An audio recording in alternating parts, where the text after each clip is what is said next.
दोस्तों, अगर मैं आपसे कहूं कि आप अपने फोन को बगैर सिम के भी चला सकते हो तो आपका जवाब क्या होगा? ही आपका जवाब होगा बिल्कुल नहीं, क्योंकि आप कहोगे भैया सिम के बगैर तो फोन एक डब्बा है, ये कैसे मुमकिन है? तो भैया आज की इस टेक्नोलॉजी के दौर में कुछ भी हो सकता है। अब ये मुमकिन कैसे होगा? ये मुमकिन होगा ई सिम से। जी हाँ, सही सुना आपने, ई सिम से। ई सिम एक ऐसी टेक्नोलॉजी है जिससे आपको अपने फोन में सिम डालने की जरूरत नहीं होगी। तो चलिए जानते हैं ई सिम क्या है, ये कैसे काम करती है, इसके क्या क्या फायदे हैं, किस कंपनी की आप ई सिम ले सकते हो और ये कैसे आपके फोन में इंस्टॉल होगी, और भी बहुत कुछ। तो चलिए जानते हैं इस वीडियो के माध्यम से। संपूर्ण जानकारी के लिए वीडियो को आखिर तक देखें तथा वीडियो पसंद आने पर लाइक और शेयर करें और कमेंट में अपनी राय दें इस वीडियो के बारे में। और ऐसे ही नॉलेज वाली वीडियो पाने के लिए सब्सक्राइब करें हमारे चैनल नॉलेज हब को और साथ ही साथ बेल आइकन को भी प्रेस कर दें ताकि रोजाना की नोटिफिकेशन आपको टाइम पर मिल जाए। तो चलिए शुरू करते हैं बिना किसी देरी के। सबसे पहले जानते हैं कि ई सिम की फुल फॉर्म क्या होती है। तो भैया मैं आपको बता दूं कि ई सिम की फुल फॉर्म होती है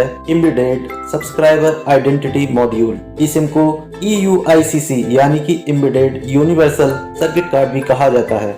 असल में ई सिम एक वर्चुअल सिम कार्ड है जो कि फोन में पहले से ही इंस्टॉल होता है और फोन के साथ एम्बेडेड होता है। ये एक प्रकार का फोन का ही हिस्सा होता है जो कि सॉफ्टवेयर के द्वारा काम करता है। कुल मिलाकर आप ये समझ लीजिए कि ई सिम फोन की इंटरनल मेमोरी की तरह होता है जो कि फोन में पहले से ही फिट होती है। जो काम आपकी फिजिकल सिम करती है वही सारे काम एक ई सिम करती है। और सबसे बड़ी बात ये रिराइटेबल है, मतलब आप कभी भी आसानी से अपना नेटवर्क बदल सकते हैं। आप जिस कंपनी का नेटवर्क लेना चाहते हैं आपको बस उस कंपनी के स्टोर पर जाकर QR कोड स्कैन करके आप आसानी से अपना नेटवर्क बदल सकते हैं। तो चलिए अब आपको बताते हैं कि ई सिम किन किन डिवाइस में सपोर्ट करता है। एप्पल ने Apple watch series 3, Apple watch series 4 and series 5 के साथ साथ एप्पल के इन मॉडल्स के लिए भी ई सिम को सपोर्टेबल बनाया है। सैमसंग की इन 5 सीरीज के लिए भी ई सिम को सपोर्टेबल बनाया है और गूगल की इन सीरीज में भी ई सिम काम करेगी।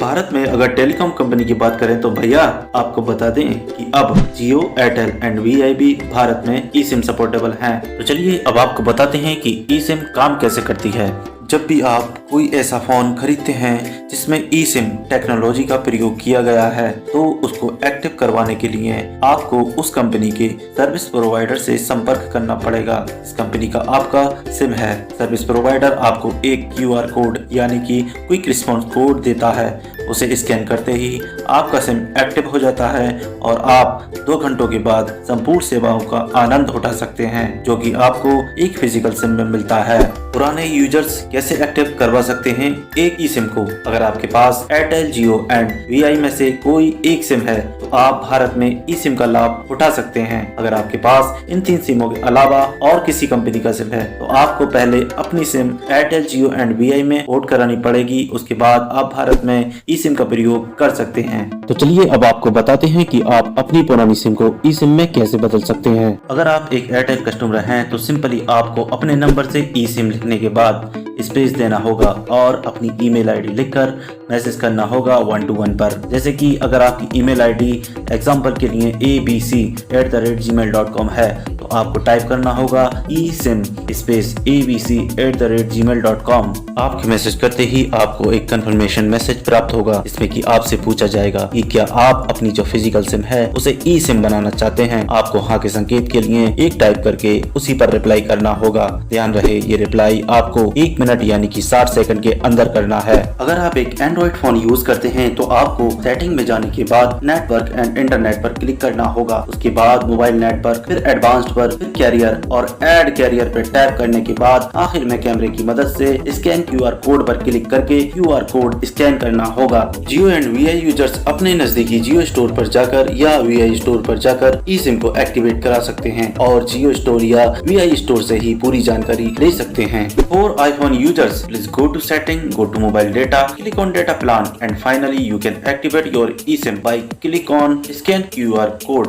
अब एक सवाल ये भी आता है, अगर आप अपने फोन को बेचना चाहते हैं तो क्या करें? अगर आप एक ऐसा फोन चला रहे हैं जो कि ई सिम सपोर्ट करता है तो आप उस फोन में अपनी ई सिम डीएक्टिवेट करके दूसरे फोन में उसी नंबर को एक्टिवेट कर सकते हैं। तो चलिए अब बात करते हैं ई सिम के नुकसान के और फायदों के बारे में। सबसे पहले फायदों के बारे में बात करते हैं। नंबर 1 स्पेस सेविंग, नंबर 2 चोरी होने का खतरा कम, नंबर 3 सिम को पोर्ट कराने का झंझट खत्म, नंबर 4 सिम की साइज की दिक्कत समाप्त एंड नंबर 5 नेटवर्क की दिक्कत समाप्त। तो चलिए अब ई सिम के कुछ नेगेटिव पॉइंट के बारे में भी जान लेते हैं। वैसे तो ई सिम के कोई ज्यादा नेगेटिव पॉइंट नहीं है, लेकिन मेरे भाई हर चीज में थोड़े बहुत नेगेटिव पॉइंट जरूर होते हैं। इसका जो पहला नेगेटिव पॉइंट है, अगर चलाते चलाते आपका फोन बंद हो गया तो भैया आप आसानी से अपने नंबर को किसी और फोन में प्रयोग नहीं कर सकते। ई सिम का जो दूसरा नेगेटिव पॉइंट है वो ये है कि ये फिजिकल सिम की तरह निकाला नहीं जा सकता। ये फोन के साथ जुड़ा हुआ होता है, फोन में ही फिट होता है, इसलिए आसानी से आपको कोई भी ट्रेस कर सकता है। तो भैया बस इतने ही नुकसान हैं ई सिम के, बाकी ई सिम से बहुत फायदा होने वाला है, सारी दिक्कतें समाप्त होने वाली हैं।